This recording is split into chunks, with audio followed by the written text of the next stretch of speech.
right, boys and girls, it is Magic Treehouse number 7, Sunset of the Sabretooth. I've been waiting all weekend to see what happens. Chapter 6.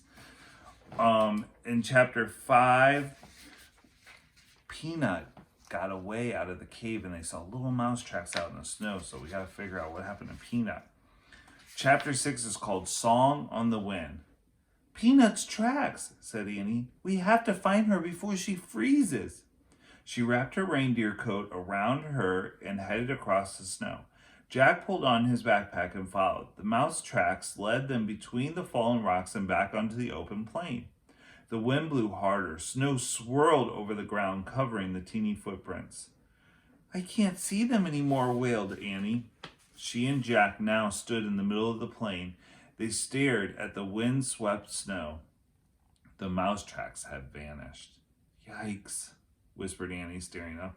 Jack followed her gaze. On one of the cliffs was a tiger. A giant tiger with 2 long, sharp fangs. A saber-tooth, said Jack. I hope he doesn't see us, whispered Annie. Me too, Jack whispered back. We better head back to the treehouse. Jack and Annie stepped very softly across the snow. Then Jack glanced back at the cliff. The saber-tooth was gone. Oh man, he said. Where is he? Run to the trees, said Annie. He and Annie started running. They ran over the snowy plain, heading toward the running toward the tall bare trees in the distance. Suddenly, Jack heard a crack. The ground caved in and Jack went with it.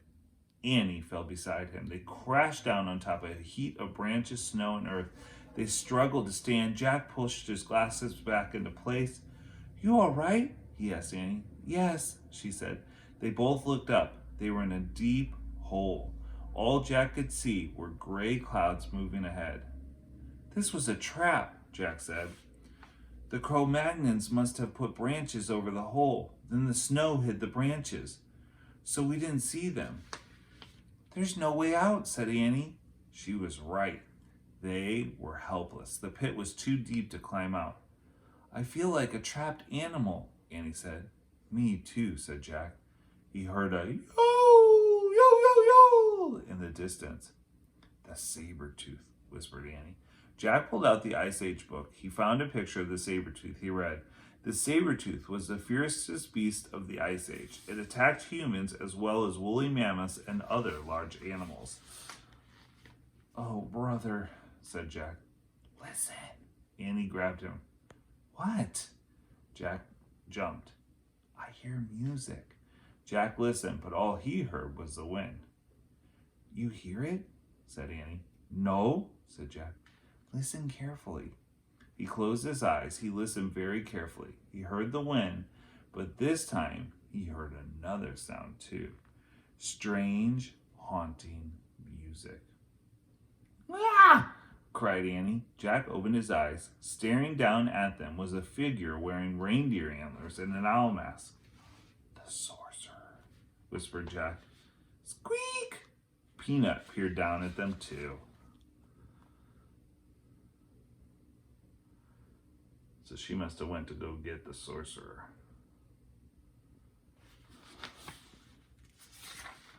Chapter 7, The Sorcerer's Gift. Oh, we're already going to find out what the sorcerer's gift is.